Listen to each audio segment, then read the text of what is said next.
Students, ये video आपके mid term के लिहाज से है। तो मिड टर्म में आपको क्वेश्चन अटेम्प्ट कैसे करने हैं और क्वेश्चन को समझना कैसे है। तो एक तो होता है आप क्वेश्चन पढ़ लिया और स्टार्ट हो गए, तो आपको ये देखना है कि आपको गिवन क्या है और आपको फाइंड क्या करना है। हम पहले ये देखेंगे कि आपके पास कौन से चैप्टर इंक्लूड हैं, इसके अलावा उसमें हम थोड़ा ओवरव्यू देख लेंगे। तो आपके पास जो चैप्टर इंक्लूडेड हैं वो ये हैं कि चैप्टर 2 है, 3 है एंड 4 है। 2 में हमारे पास लीनियर सिस्टम है, दोनों लीनियर इक्वेशंस हैं, और 2.2 में हमारे पास वन लीनियर है, दूसरी क्वाड्रेटिक इक्वेशन है। वैसे तो हम इसको सिस्टम ऑफ इक्वेशन कहेंगे चैप्टर 2, मगर उसमें किस्म ये है कि पहले में दोनों लीनियर थी, दूसरी 2.2 में हमारे पास वन लीनियर थी, अदर क्वाड्रेटिक। तो इसकी वीडियोस मेरे चैनल पे आपने पहले देख ली होंगी। और मिसलिनियस देखें तो मिसलिनियस भी मेरी अवेलेबल है इसकी। और चैप्टर 3 में हमें लॉगरिथम है। अब लॉगरिथम में हम क्या क्या पढ़ेंगे वो सारी एक्सरसाइज 1 बाय 1 आपको वीडियोस मिलेंगी इसमें। सिमिलरली आपको चैप्टर 4 जो है क्वाड्रेटिक के रिलेटेड है। क्वाड्रेटिक में क्या क्या है, हम पहले मैक्सिमम मिनिमम फाइंड करते हैं, फिर उसके बाद 4.2 है वो उसकी नेचर ऑफ रूट्स है, उसमें हम बारी बारी आएंगे। मेन ये है कि आपको क्वेश्चन अटेम्प्ट कैसे करने हैं। तो हम पहले 2.1 से स्टार्ट करते हैं।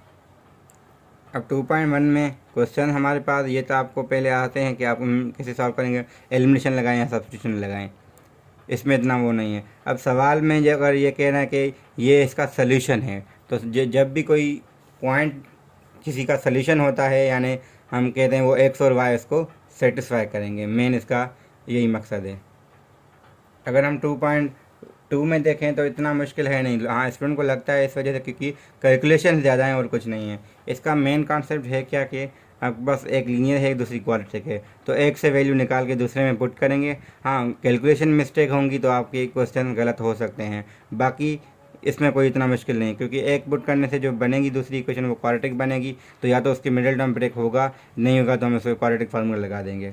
इसके अलावा जो क्वेश्चन 13, 14 वही चीज़ें हैं। अब जो हम सॉल्यूशन फाइंड करते हैं एक्स कामा वाई, इसका मतलब क्या होता है कि एक हमारे पास कर्व है, दूसरी लाइन है, यहाँ पे जो दो जगह पे कट कर रही है, तो यही हमारा सॉल्यूशन होता है। अब ये जो हमने सॉल्यूशन पहले फाइंड कर चुके हैं, यहाँ पे इसको वर्डिंग में दिया गया कि find the coordinates of the point of intersection. तो यही पॉइंट ऑफ इंटरसेक्शन हमारे जो इनके सॉल्यूशन है। यहाँ पे डायरेक्टली हम सॉल्व करते हैं, यहाँ पे वो वर्डिंग में दिया गया है। अगर मैं इसको ऐसे लिखूँ कि एक हमारी वाई इक्वेशन ये है, दूसरी ये वाली है, इसको मैं स्टैंडर्ड फॉर्म में लिखूँ तो वो ऐसा ही कुछ बन जाएगा।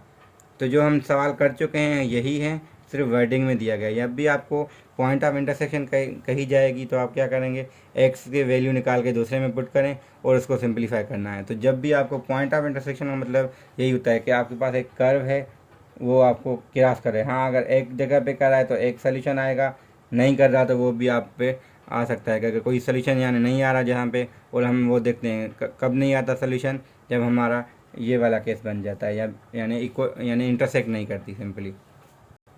हालांकि मैंने जो मिसलिनियस का अलग से वो अपलोड कर चुका हूँ, मैं इस बार इसलिए बता रहा हूँ कि क्योंकि स्टूडेंट न्यू हैं तो वो परेशान हो सकते हैं कि मिड टर्म हम कैसे दें। तो मिड टर्म इतना मुश्किल होगा नहीं अगर आपने प्रिपरेशन अच्छे से की होगी।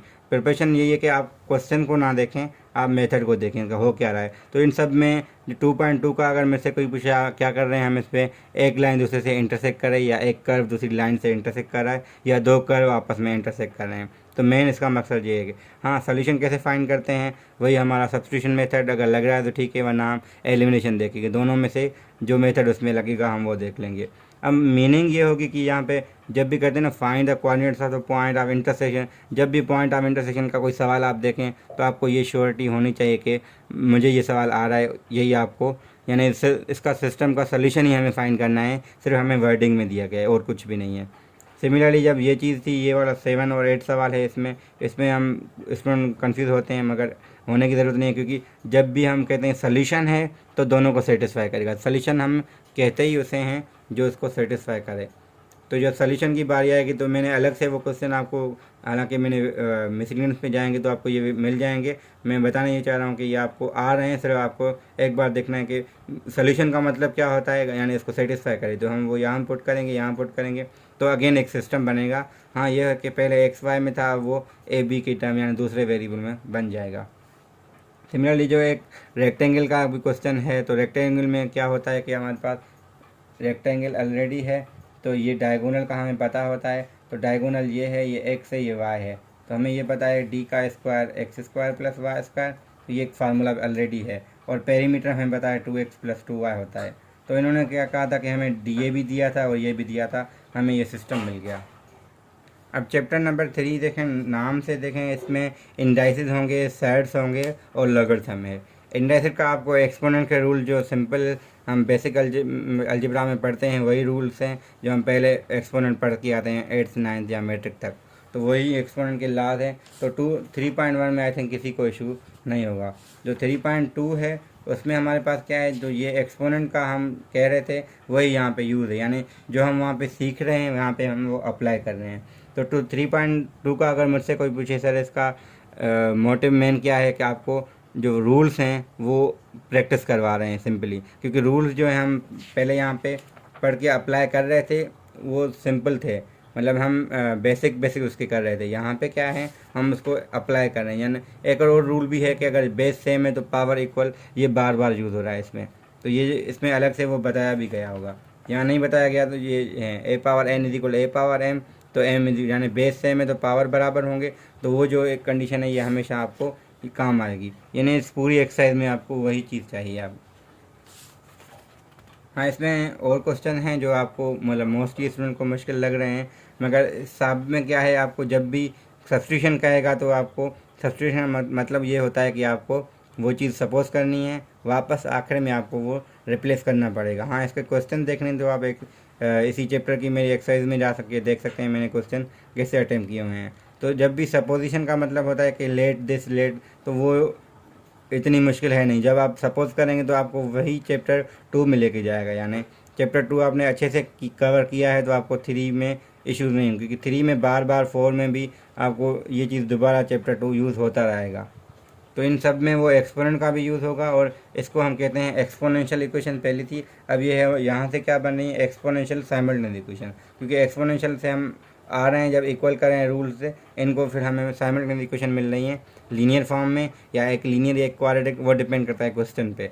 तो इसको क्वेश्चन को आप देखना है तो मेरी वीडियोस पे जाके देख सकते हैं। मेन इसका मकसद क्या है कि आपको जो रूल्स हमने पहले पढ़े हुए हैं यानी साइमल्टेनियस, उसको भी रिकॉल करवा रहे हैं अलग से।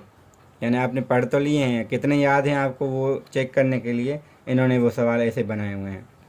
अब इन सवालों में इन्होंने खुद लिखा है सवाल है साइमल्टेनियस इक्वेशन। आप कुछ स्टूडेंट कहेंगे सर यहाँ पे साइमल्टेनियस तो है नहीं, मगर साइमल्टेनियस एक्सपोनेंट फॉर्म में है। तो जब एक्सपोनेंट का हम तरीका इस्तेमाल करेंगे तो उसके बाद हमारे पास सिंपल ये लीनियर इक्वेशन या एक लीनियर एक क्वाड्रेटिक बन जाएगी, वैसे ही जैसा हमने 2.1 और 2.2 की हुई है। ये जो क्वेश्चन आपके पास होते हैं इस किस्म के, इसमें हम क्या करते हैं, जब बराबर करना होता है, शो करना होता है, तो हम शो में ये करते हैं कि ये लेफ़्ट साइड लेके इसको रूल्स अप्लाई किया तो राइट के बराबर हो गया। अब यहाँ पे जहाँ पे भी ऐसी चीज़ आएगी हम इसको इससे रिप्लेस कर सकते हैं, क्योंकि हमने इसको शो कर दिया है, इसका मतलब ये होता है। अब यहाँ पे क्या होगा, ये वाले सवाल जो भी हैं आपके पास, इसको हम इस तरीके से कन्वर्ट करेंगे ताकि हम, क्योंकि इन्होंने खुद लिखा है ये y = 3 पावर x लें, अगर ना भी कहते हैं तो फिर यहाँ पे सवाल ऐसा होता है कि चूज़ सुइटेबल अब या अप्रोप्रिएट। तो सुइटेबल का मतलब जो आपको लगे कि हाँ मुझे ये सपोजिशन लेनी पड़ेगी या लेनी चाहिए। तो जैसे सवाल ऐसे यहाँ पे बहुत सारे हैं जहाँ पे हम सपोजिशन ले रहे हैं, वो आपको सवाल देख के लिखना है। यहाँ पे कुछ में तो गिवन है, जैसे आपको पहले चैप्टर यहाँ पे 3 पावर x से 2 पावर x यहाँ पे गिवन था, आगे सवाल में कहीं पे नहीं दे रहा। तो इसलिए नहीं दे रहा क्योंकि आपको सवाल देख के मतलब वो खुद कह रहा है कि आपको कितनी अंडरस्टैंडिंग हुई है सपोजिशन वाले सवालों की, ताकि आप खुद ले सकें। सिमिलरली चैप्टर नंबर 3 का जो 3.3 है, अब हमारा मेन स्टार्टर लॉगरिथम। पहले हम एक्सपोनेंट जितना अच्छा आएगा उतना हम लॉगरिथम कर पाएंगे, क्योंकि लॉगरिथम हमारा एक्सपोनेंट का रिवर्स होता है, जैसे ये फिगर हमें यहाँ पे दी गई है। तो पहले इसको अच्छा लॉगरिथम में आपको क्या क्या चीज़ें आनी चाहिए, तो मेन ये है कि आपको ये कन्वर्जन आनी चाहिए। जब भी आपको log x y हो तो आपको इसे कन्वर्ट करना आना चाहिए। सिमिलरली अगर आपको ये फॉर्म गिवन है तो आप इसको वापस ऐसे लिख पाएँ। तो ये वाइस वर्सा आपको जब इतना अच्छे से आता होगा तो आप बहुत सारे सवाल से लॉगरिथम के ईजिली कर सकते हैं। तो क्योंकि जो शुरू वाले सवाल है तो ठीक है, वो कन्वर्ट करना से प्रैक्टिस करवा रहे हैं। प्रैक्टिस इसलिए करवा रहे हैं क्योंकि आगे बहुत सारा इसका यूज़ है। तो जितना हम ये अच्छे से कर पाएंगे ये सवाल क्या, इसके आगे वाले सवाल पे हमसे ईजिली हो जाएंगे। अब 3.3 में यही सवाल है। अब तक सिर्फ लॉगरिथम ये जो हमने अभी लिखा था वही इसमें बार बार यूज़ होगा। इसके अलावा और कुछ हमें लाज भी यूज़ नहीं करने, क्योंकि लाज इसके बाद में आते हैं। अब यहाँ पे है कॉमन लॉगरिथम और नेचुरल लॉगरिथम। अच्छा, यहाँ पे एक चीज़ मुझे समझानी थी, वैसे मैंने पहले समझा भी हुई है। यहाँ पे हमारे पास लॉगरिथम का जो फॉर्मेट होता है, यहाँ बेस होता है, यहाँ आर्ग्यूमेंट होता है, और यहाँ पे हमारी वैल्यू होती है लॉगरिथम की। तो हम जब भी कहते हैं बेस हमारा क्या हो, एक तो वो पॉजिटिव हो, मगर पॉजिटिव में 1 आता है तो हम कहते हैं वो 1 भी ना हो, पॉजिटिव भले हो मगर 1 ना हो। सिमिलरली आर्ग्यूमेंट में क्या रेस्ट्रिक्शन होती है कि वो आपका हमेशा पॉजिटिव रहे। हाँ, वैल्यू आपका रियल नंबर कोई भी आ सकता है, नेगेटिव हो पॉजिटिव कोई इशू नहीं है। जब भी आर्ग्यूमेंट पॉजिटिव होगा और ये बेस 0 से बड़ा और 1 के अलावा होगा तो तभी आपका लॉगरिथम डिफाइंड होगा। तो इसलिए एक सवाल दिया गया है कि ये लॉगरिथम कब डिफाइंड होगा। तो आप वो एक्स की वैल्यू चेक करके देखेंगे कहीं बेस नेगेटिव भी ना आए, बेस 1 भी ना आए। इसके अलावा आर्ग्यूमेंट भी एट अ टाइम नेगेटिव ना बने, यानी पॉजिटिव बन रहा है तो आपका यानी ये पॉजिटिव, यानी दोनों कंडीशन एट अ टाइम बनेंगी तो हम फिर कहेंगे हाँ ये लॉगरिथम डिफाइंड है। तो जब हम ये देख सकते हैं कि फिर हम कहते हैं कि जब बेस हम 10 लेते हैं तो हम इसको कॉमन लॉगरिथम कहते हैं, जब हम बेस ई लेते हैं तो हम इसको नेचुरल लॉगरिथम कहते हैं। तो सिर्फ नाम अलग हैं। जैसे मैं इसको एग्जांपल सिंपल कहता हूँ कि हमारे पास सारे इंसान हैं, तो फिर हम जब कहते हैं ना ये इसको जब पोजीशन मिल जाती है फिर उसको हम अलग से नाम देते हैं। तो यहाँ पे भी बेस कोई भी हो सकता था, जब हमने बेस 10 दिया तो उन्होंने एक स्पेशल नाम रख दिया इसको कॉमन लॉगरिथम, क्योंकि इसका बोर्ड अलग से यूज़ होता है। सिमिलरली बेस ई लिखा, ई भी एक नंबर फिक्स है तो इसको हम नेचुरल लॉगरिथम। हाँ, नोटेशन क्या है, जब बेस 10 हो तो बार बार 10 लिखने से अच्छा है, इस बुक की नोटेशन ये LG है। सिमिलरली जब बेस ई है तो अंडरस्टूड है कि आपको LN लिखा हुआ मतलब बेस ई अंडरस्टूड होगा, यानी LN वर्ड में आपके पास यानी नोटेशन है सिर्फ, ये इसकी वैल्यू नहीं है, ये इसकी नोटेशन है।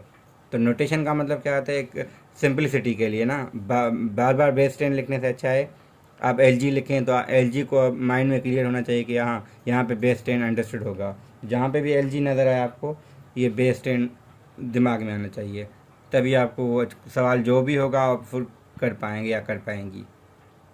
अब ये जो कॉमन और नेचुरल लॉगरिथम ये बहुत यूज़ है। पिछले मिड टर्म जो फाउंडेशन का हुआ था उसमें स्टूडेंट को ना उसमें मसला आ रहा था कि हम जो ना बेस 10 में या ई में कैसे जाएं, तो वो तो रूल्स हम पढ़ेंगे, मगर इसके अलावा ये बेस 10 में LG कब लिखते हैं या LN कब लिखते हैं तो वो चीज़ क्लियर होनी चाहिए कि हाँ बेस 10 है तो LG हम लिखेंगे, बेस ई है तभी, वरना इसके अलावा जो बेस होगा हम वही चीज़ लिखेंगे।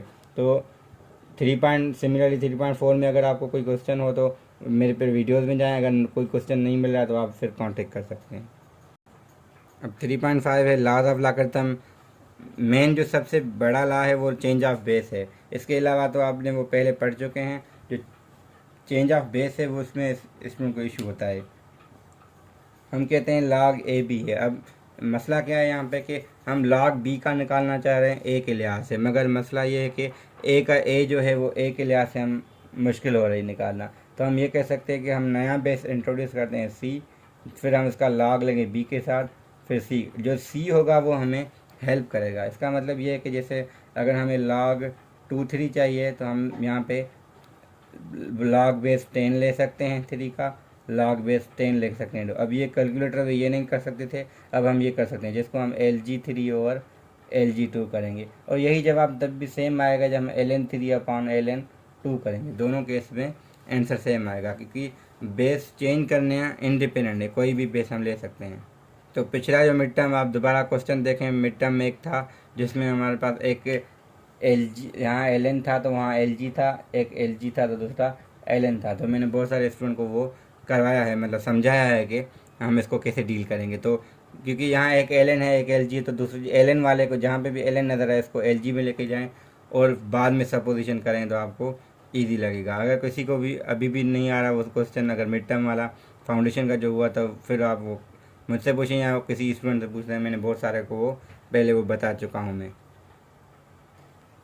मेरा जो मेन मकसद था ना वो इन क्वेश्चन के लिए था वीडियोस बनाना, क्योंकि ये क्वेश्चन में बहुत सारे को इशू होता है कि यहाँ पे जो सवाल में आपको ये होगा ना गिवन दैट दिस, तो गिवन दैट है तो आप यहाँ से मदद ले सकते हैं, इसका मतलब है क्योंकि दिया किस लिए गया है, क्योंकि आपको हेल्प कर पाए ना।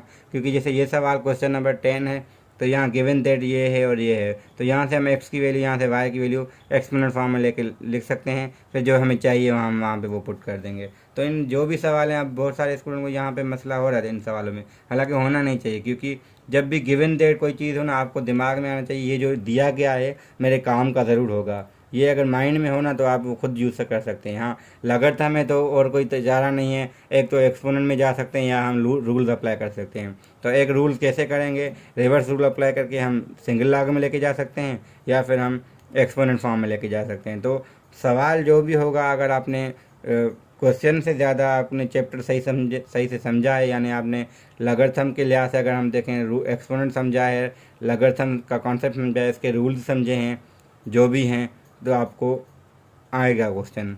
हाँ, नहीं हो रहा आपसे तो वो आपका अलग वो हो सकता है, मगर आपको अगर चैप्टर आपने क्लियर किया है तो आपसे वो क्वेश्चन हो जाएगा। तो जिसमें मैं गिवन डेट हो तो आपको ये पता होना चाहिए कि ये मुझे यूज़ करना है। हाँ, सोचना वहाँ पे है कि आपको यूज़ कैसे करना है इसको, यानी कोई सवाल आपसे आउट ऑफ सिलेबस नहीं होगा, आउट ऑफ बुक हो सकता है मगर आउट ऑफ सिलेबस नहीं होगा। तो सिलेबस यही है कि आपका जो चैप्टर है उसमें से ही टॉपिक्स होंगी। हाँ, क्वेश्चन कहीं से भी वो दे सकते हैं।